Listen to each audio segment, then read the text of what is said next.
Hey, what's going on? This is Craig, the Thenaturalmedic, and I'm in Lehman Caves in Great Basin National Park, which is the namesake caverns for this area. Actually, it was what started Great Basin National Park before it was a national park, was Lehman Caves National Monument. Taking a cave tour right now.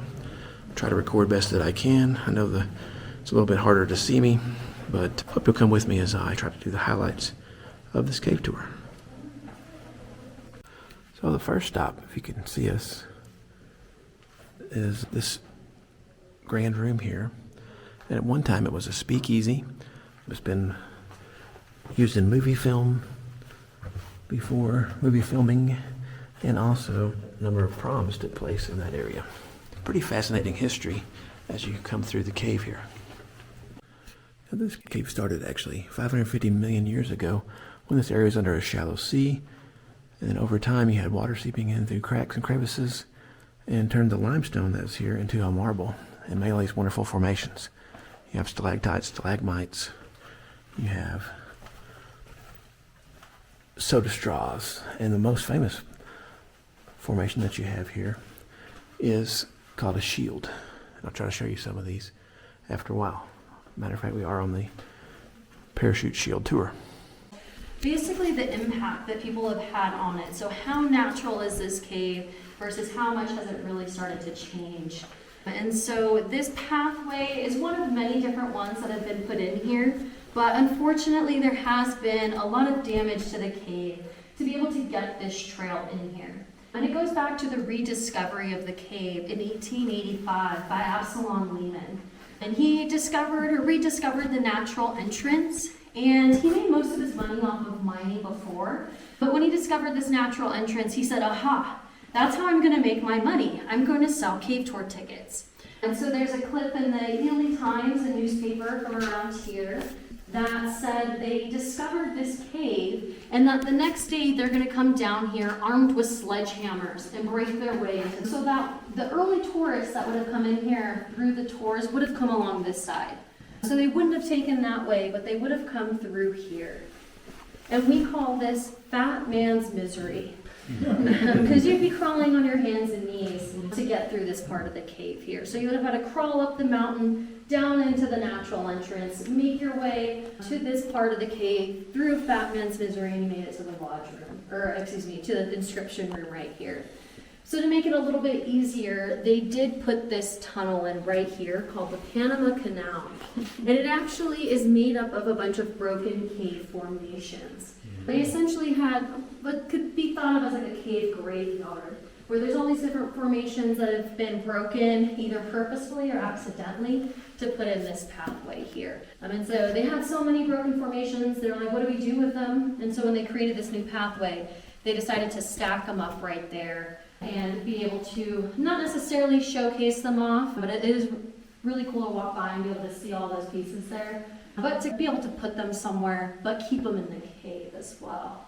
And so yeah, that Panama Canal, pretty unique feature here. It was built when? Huh? It was built when? We actually don't necessarily know the exact time. What's really interesting here is that there's a couple projects that have been done, and there's really not a good record for it, which is surprising. We think it was done by the Civilian Conservation Corps, maybe about the 40s or 50s or so. They put in the first man-made entrance tunnel in 1939. And they used dynamite for that, so maybe they sometime after that did it. But usually they're really good at keeping records, but unfortunately there's no record really of that one, the work being done on that one there. But there's lots of letters on the ceiling. yes. It felt like it took you through the middle of nowhere to get out here, right? And you were in a nice air-conditioned vehicle. Imagine doing that on horseback or wagon train. You've climbed up to the natural entrance, climbed down in, climbed through fat man's misery, and you want to leave your mark here. And so these early tourists from 1885 to about 1925 would leave their mark in a way that we wouldn't do it today. Nowadays, we would just take our selfie and put it on social media or on our refrigerator or something like that to be able to prove we were here. However, they didn't have that back then. And so they would come down in here and with their lantern using the carbide, they would hold it up and be able to cast their inscription up on this top of the cave as well.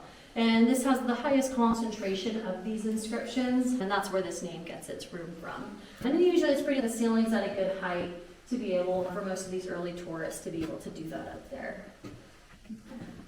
Good observation. As you can see here in this one, at some point when they were putting cement or paint, they tried to cover it up right there. And so there was actually an effort to remove it from this cave. However, there's just so much of it, and really that effort wasn't going to pay off. So for my folks who went into the Gothic Palace, which is the first room of the cave, there's no inscriptions there because we think they were all scrubbed off or painted over as well. So as we go back further, we start to see more of these. As you heard, a lot of negative impact to the cave from human exploration, including blasting and breaking some of the cave formations to get access into here, and also leaving their mark with the cave graffiti. I thought Ranger Haley did a great job explaining that and saying how things were maybe a little bit different. Back then we didn't think about those things. This area is pretty trippy. It's called the Cypress Swamp. Kind of looks like a cypress swamp from back in East Texas. Crazy. There's some of the shields up there. Very cool. Yeah, interestingly, the ranger was saying that there's other caves that are found in the national park, but none of them are open to the public, is what I understood. Which makes a lot of sense because of the deposition of the mountains, including Wheeler Peak, which we did yesterday, and the other mountains. There's so much mountain, so plenty of places for caves to form. Looks like it might be the parachute shield right here. There's several little shield pieces that are up there. I'm not sure if you can see them, but there's definitely some more up here, which I already talked about, and there's a big one right here about, 16, 20 feet. Hey, it's been a couple of weeks since I went on that cave tour. I'm back at my house here in New Mexico, and I hope you enjoyed the video on the short tour. Tickets are pretty affordable.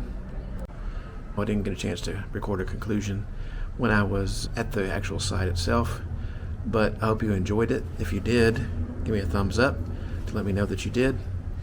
Think about subscribing to the channel if you enjoy content like this. I'll be doing some other videos pretty soon, some tips and tricks and some product reviews, in addition to the follow me type videos. So if you like that sort of thing, until then, watch one of these videos over here. See you on the trail.